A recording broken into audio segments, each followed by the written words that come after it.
Muy buenas tardes, estimados hermanos. Hoy empezamos a terminar lo que es el primer capítulo de Primera de Pedro, desde el 6 al 25, pero vamos a escuchar todo el audio del texto. Si usted quiere seguir con la vista, Primera de Pedro, capítulo 1, y así dice, Primera de Pedro, capítulo 1.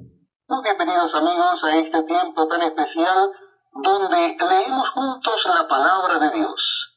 Les invito a que busquen en sus Biblias o en el Nuevo Testamento el capítulo primero de la primera carta de Pedro. Primera carta del apóstol Pedro, capítulo primero.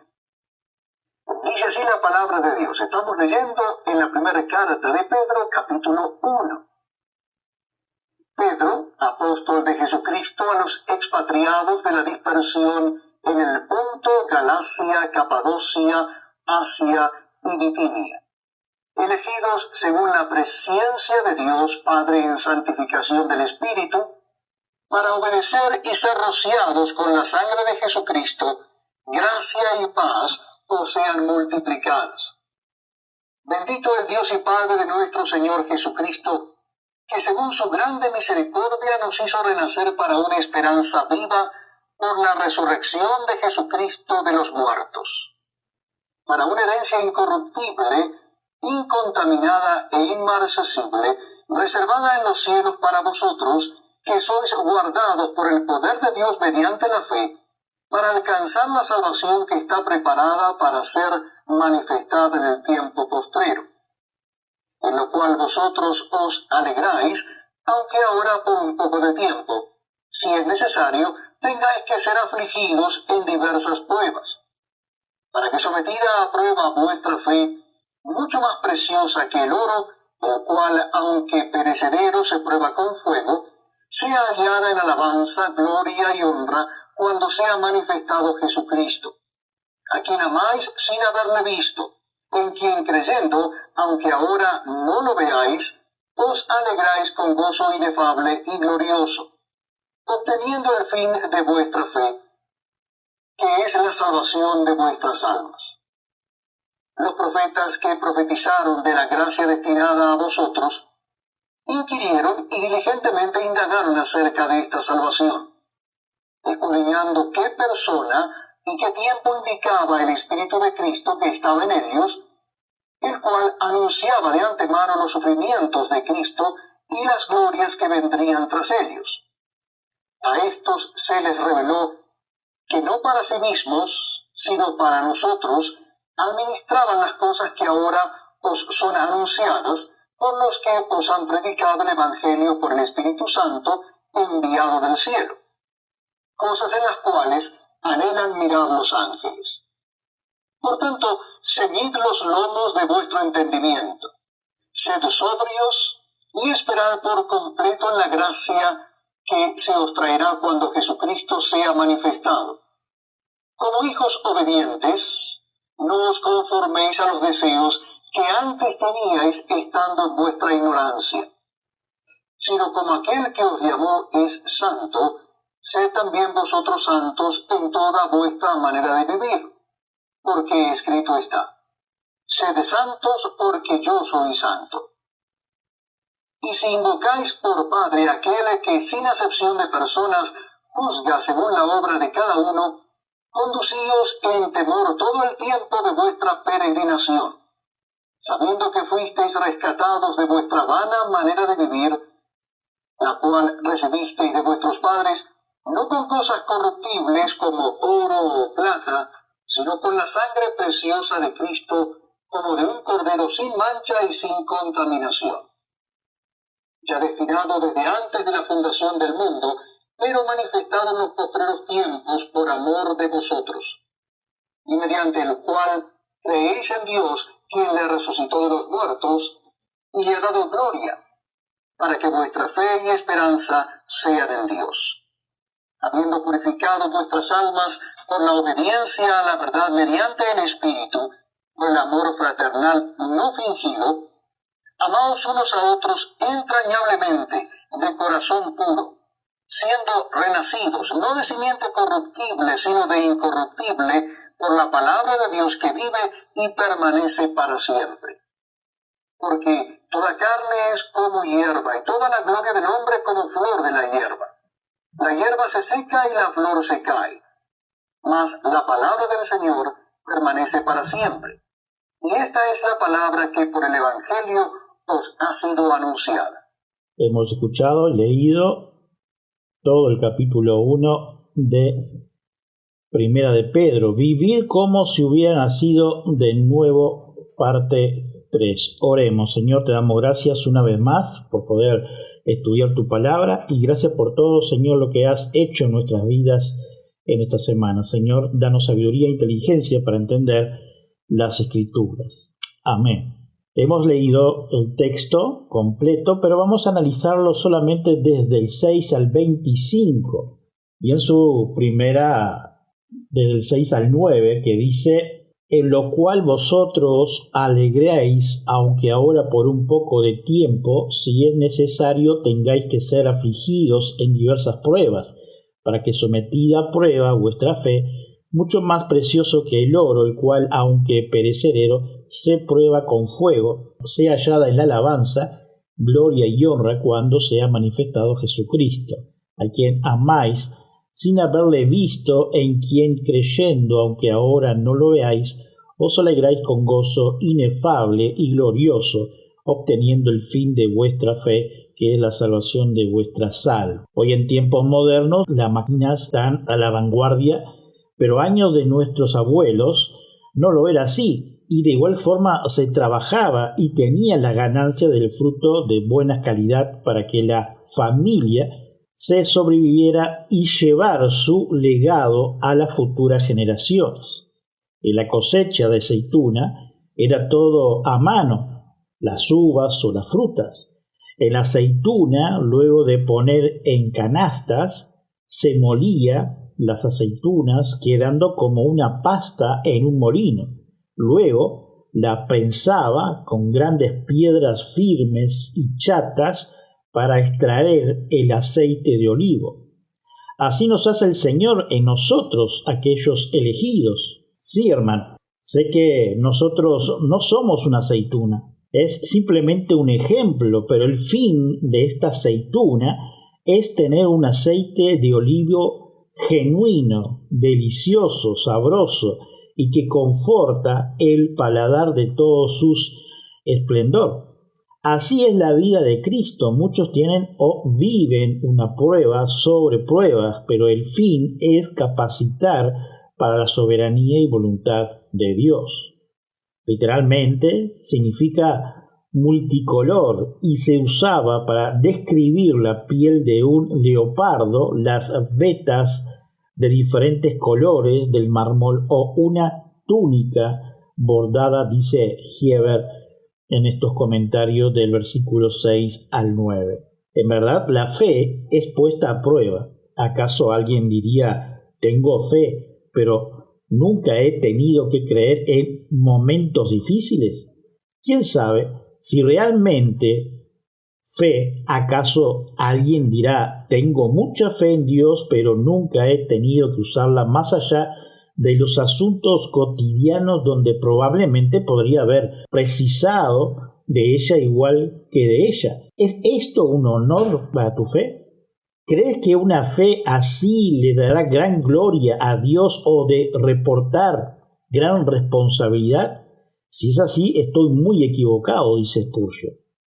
En resumen, existe una igualdad entre los creyentes del tiempo actual y los que vivieron en la época de la encarnación, pues Cristo para un alma creyente es el mismo hoy que ayer y que será por siempre, dice Clark. La palabra traducida como gozo inefable aparece únicamente aquí en el Nuevo Testamento y describe un gozo tan profundo que está más allá de la capacidad de la palabra para expresarlo. Grudem, en griego, su gozo no era un gozo común y corriente, un gozo terrenal. Heber en su comentario, la fe es probada para ver si es sincera o sea, si es verdadera. De la misma forma, la fe se pone a prueba para ver si la fe es verdadera. de la fe se pone a prueba para purificarla, para quemar toda la impureza por dos. Una vez que la leche está en bolsa, pasa por un proceso que se la llama pasteurización, o sea, la calientan en una temperatura específica y luego la enfrían rápidamente para matar todo tipo de bacterias. Como el herrero, especializado en hacer espadas, para poner a punto el hierro, o sea, en afinarla para una espada excelente, debe pasar el hierro por fuego a una temperatura óptima, y una vez que la espada quedó para ser usada, el proceso pasó, pero tanto el hierro, que se transformó en una artesanía espléndida, y el herrero pasaron ambos por calores imaginarios, pero el esfuerzo fue preciso. Así lo es nuestra vida en las manos de nuestro Cristo. Dice el verso 10 de Primera de Pedro 1. Los profetas que profetizaron de la gracia destinada a vosotros inquirieron y diligentemente indagaron acerca de esta salvación, escudriñando qué personas y qué tiempo indicaba el Espíritu de Cristo que estaba en ellos, el cual anunciaba de antemano los sufrimientos de Cristo y la gloria que vendría tras ellos. A esto se le reveló que no para sí mismos, sino para nosotros, administraban las cosas que ahora os son anunciado por lo que os han predicado el Evangelio por el Espíritu Santo enviado del cielo, cosas en las cuales anhelan mirar los ángeles. Hemos leído desde el verso 10 al 12 de Primera de Pedro.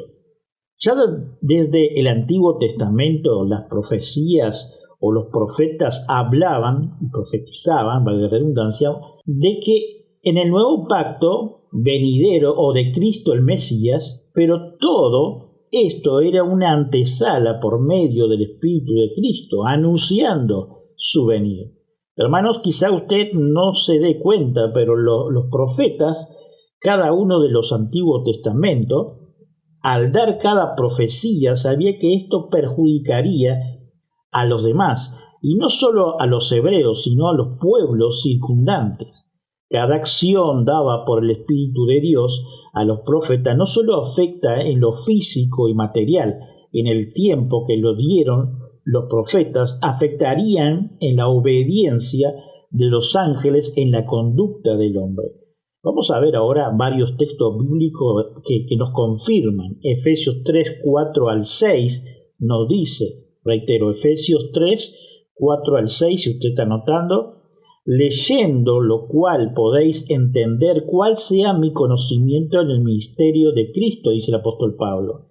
Misterio que en otras generaciones no se dio a conocer a los hijos de los hombres, como ahora he revelado sus santos apóstoles y profetas por el Espíritu, que los gentiles son coherederos y miembros del mismo cuerpo y copartícipes de la promesa de Cristo Jesús por medio del Evangelio.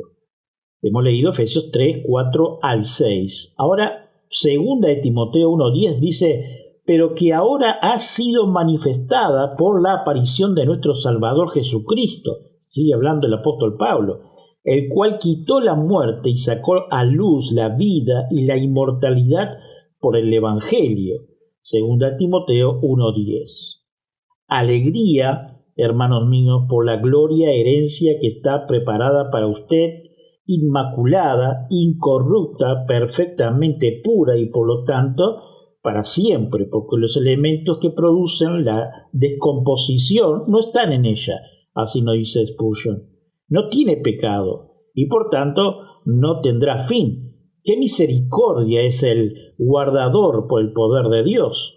Mira, el cielo es guardado para nosotros y nosotros somos guardados para el cielo y el cielo preparado para nosotros y nosotros estamos preparados para el cielo, dice Spurgeon en un sincronismo de palabras. Hay una doble acción de la gracia de Dios, obrando así en nosotros y obrando por nosotros para la bienaventuranza eterna.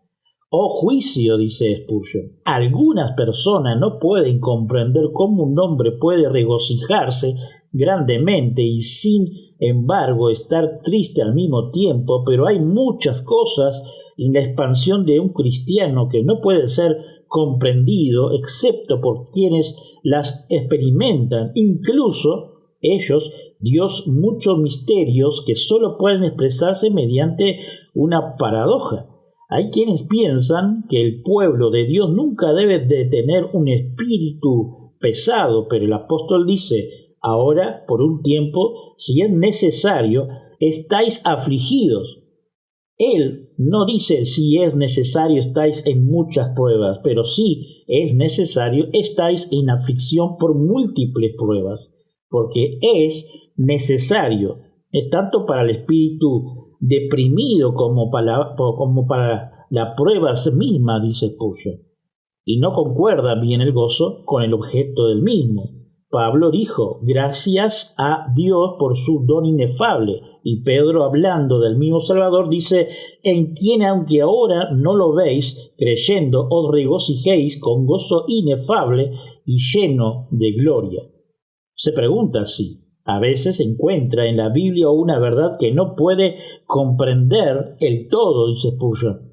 No debe maravillarse, porque incluso los profetas que profetizaron de la gracia que nos ha llegado no siempre comprendieron plenamente su propósito de mensaje. Estoy seguro, dice Spurgeon, de que su inspiración fue verbal, porque los hombres inspirados con frecuencia no sabían por sí mismos el significado de lo que se sentían impulsados a escribir, no dice Spurgeon en su comentario. Pedro no pretendía demostrar la variedad de su enseñanza sobre la salvación mostrando su concordancia con los profetas. Más bien buscaba animar a su aflicción lector, demostrándole la importancia y la grandeza integral de la salvación por la que estaba sufriendo, denotando un fuerte interés y anhelo. El presente refleja un anhelo interior presente y conjunto por comprender. El término, dice Heiber en su comentario, no implica que el deseo no pueda o no deba satisfacer, sino que sí señala un esfuerzo angelical constante por comprender más del misterio de la salvación humana, así nos dice Heiber en su comentario. Por lo tanto, el anhelo debe incluir una santa curiosidad por contemplar y deleitarse en la gloria del reino de Cristo, a medida que encuentran una relación cada vez más plena en la vida de los cristianos a lo largo de la historia de la Iglesia, dice Gruden en su comentario. Para esto agrega varios capítulos del Nuevo Testamento, 1 Corintios 4:9, porque según pienso, y habla el apóstol Pablo, y escrito por él, Dios nos ha exhibido a nosotros, los apóstoles, como postreros, como ha sentenciado a muerte, pues hemos llegado a ser espectáculo al mundo, a los ángeles y a los hombres. Efesios 3:10 dice: para que la multiforme sabiduría de Dios sea ahora dada a conocer por medio de la Iglesia a los principados y potestades en los lugares celestiales. 1 Timoteo 3:16. Indiscutible, grande es el misterio de la piedad. Dios fue manifestado en carne, justificado en espíritu, visto de los ángeles, predicado a los gentiles, creído en el mundo, recibido arriba en los cielos. En Lucas 15:17, así os digo que así habrá más gozo en el cielo por un pecador que se arrepienta que por 99 justo que no necesita de arrepentimiento. Así os digo que hay gozo delante de los ángeles de Dios por un pecador que se arrepiente. Seguimos ahora en Primera de Pedro, en el verso 13, capítulo 1, que dice: por tanto, ceñid los lomos de vuestro entendimiento, sed sobrio y esperad por completo la gracia que se os traerá cuando Jesucristo sea manifestado. Como hijo obediente, no os conforméis a los deseos que antes tenías estando en vuestra ignorancia, sino como aquel que os llamó es santo, sed también vosotros santos en toda vuestra manera de vivir. porque escrito está, sed santo porque yo soy santo. Y si invocáis por Padre aquel que sin acepción de persona juzgan según la obra de cada uno, condució en temor todo el tiempo de vuestra peregrinación. Hemos leído del verso 13 al 17 de 1 Pedro 1, capítulo 1. Vivir como quiere Dios es tener o criar en nosotros una disciplina metódica, donde se debe prepararnos para el fin primario y debe de venir desde nuestro corazón regenerado por Cristo, desde cuando nos escogió, donde nos ha preparado para la acción en su voluntad. Sigue diciendo, denota una condición libre de toda forma de pérdida mental y espiritual, del autocontrol. Es una actitud de autodisciplina que evita los extremos, dice Heiber. El apóstol Pedro nos habla mucho de la gracia de Dios. Desde su saludo nos da a entender que debemos de saber que la gracia de Cristo no por un lapso de tiempo es competente, sino que es completa y eterna, donde incluye también en su venida, porque por medio de la gracia inmerecida, Él nos da y dará la gracia de Cristo, no era solo para el tiempo de los profetas, sino que se extendía al nuestro, y hasta que Él venga en gloria. Para más seguridad y claridad leemos Romanos capítulo 5, verso 2, que dice, porque también tenemos entrada por la fe a esta gracia en la cual estamos firmes y nos gloriamos en la esperanza de la gloria de Dios. Esto, lo que estamos viendo, es un llamado a la santidad, nos evoca a como hijos obedientes. Esto significa que debemos de adecuarnos a lo que Dios nos dice.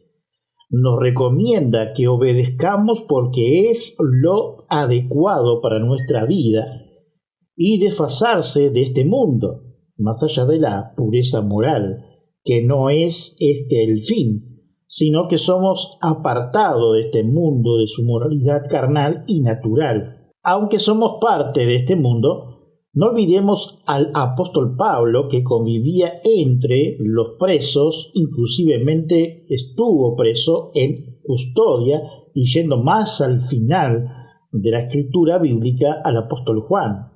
Por apartarse del mundo, llegó más al mundo para Cristo, viviendo en él. El paganismo apenas produjo un Dios cuyo ejemplo no fuera el más abominable. Su Dios el más importante, en particular, era paradigma de impureza, dice Clark.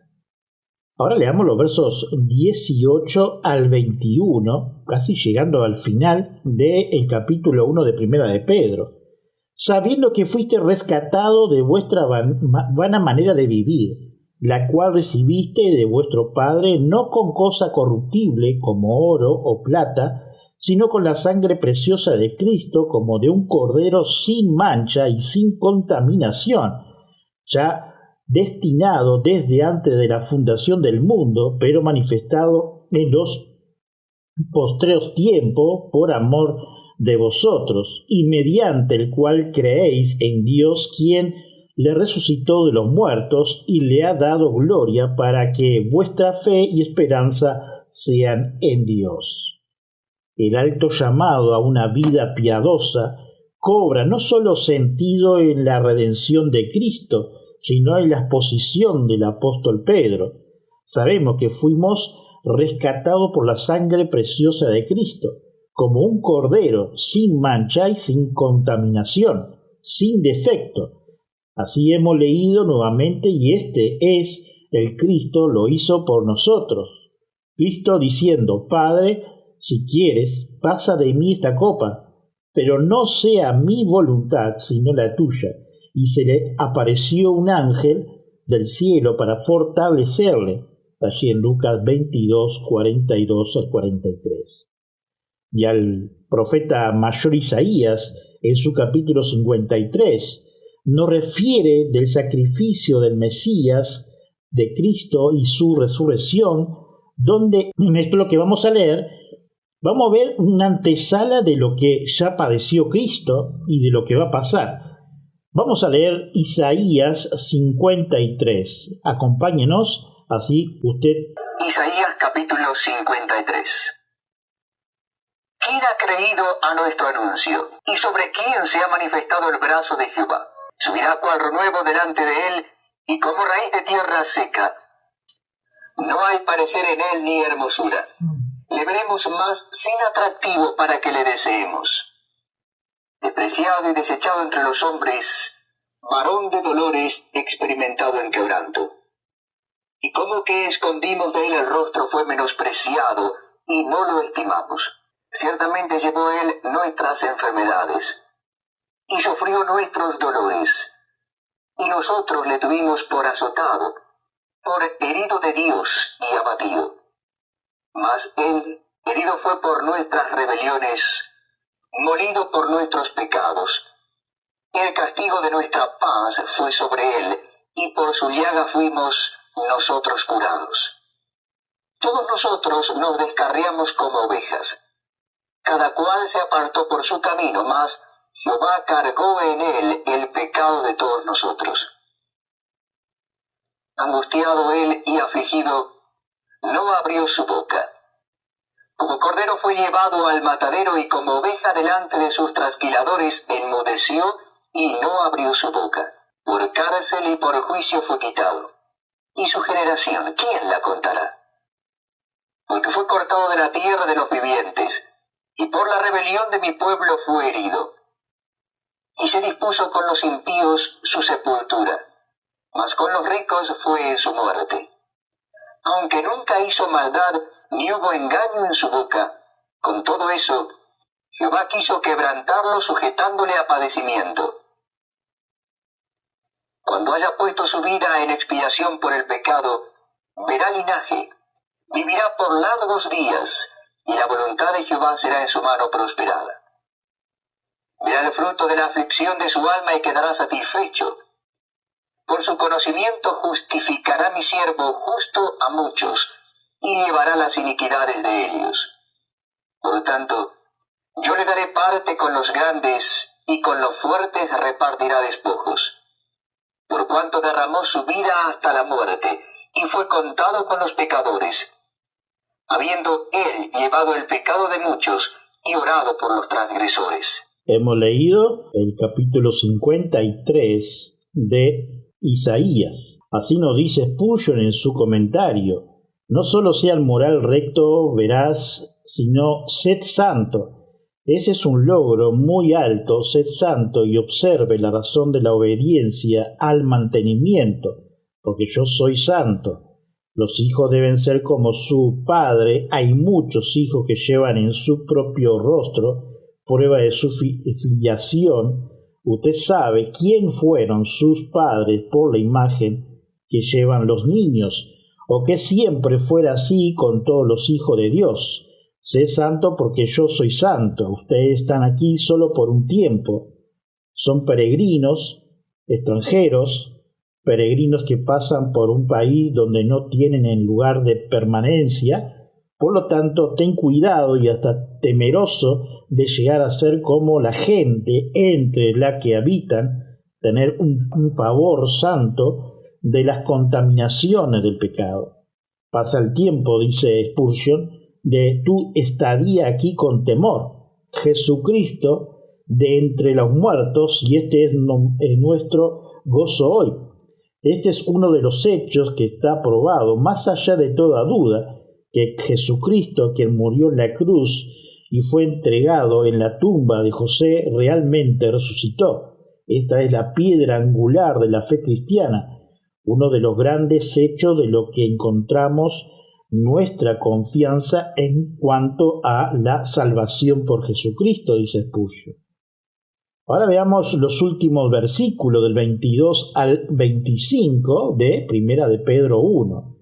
Habiendo purificado vuestras almas por la obediencia a la verdad, mediante el Espíritu, para el amor fraternal no fingido, Amaos unos a otros entrañablemente, de corazón puro, siendo renacido no de simiente corruptible, sino de incorruptible por la palabra de Dios, y vive y permanece para siempre, porque toda carne es como hierba y toda la gloria del hombre como flor de la hierba. La hierba se seca y la flor se cae, mas la palabra del Señor permanece para siempre, y esta es la palabra que por el Evangelio se ha sido anunciado. Vea el tipo de predicación que todos deberíamos desear escuchar y que todo el ministro de Dios debería apuntar, lo que os han predicado, el Evangelio con el Espíritu Santo enviado desde el cielo, dice Spurgeon. Nada más que un Evangelio lleno de la energía del Espíritu Santo y encendido por él, puede efectuar los propósitos eternos de Dios. Pero este es el tipo de predicación que vivirá y que también hará vivir a los hombres. Dios le envíe a cada iglesia y congregación en todo el mundo. Amén, dice Spurgeon. ¿No ve usted entonces su privilegio? Tiene lo que no tenían los profetas. ¿Disfrutás lo que los ángeles desean ver? ¿No puedes disfrutar de lo que haces? Nuestro himno lo dice correctamente. Nunca los ángeles gustaron más que la gracia redentora y el amor moribundo. Y lo tiene este mismo día. Prepárate para partir hacia tu herencia. No deje que tu vestido fluya descuidado y suelto como si no tuviese un viaje por delante, sino ciñe los lomos de tu mente. Ese es un tema muy bendecido. Hay una gracia que la fue traída cuando Cristo vino por primera vez. Hay otra gracia y una gracia superior que se le trae cuando Cristo venga por segunda vez.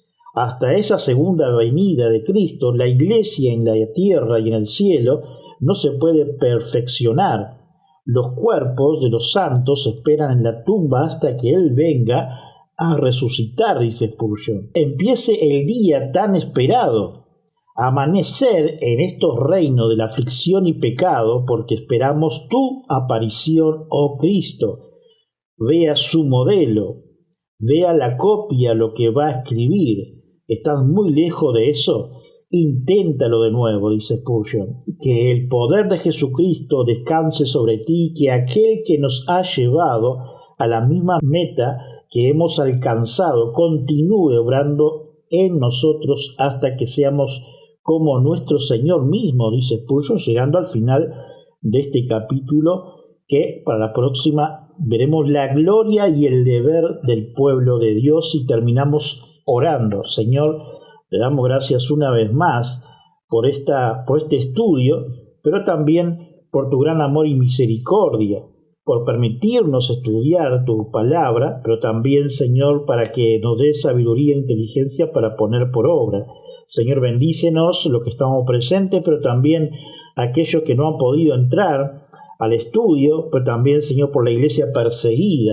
Bendícelos, guárdalos de todas las persecuciones que existen, Señor, tanto en su desplazamiento, también en los ministerios. Señor, te agradezco por este momento. Bendice, Señor, nuestra iglesia aquí en Montevideo. Gracias por todo. Amén.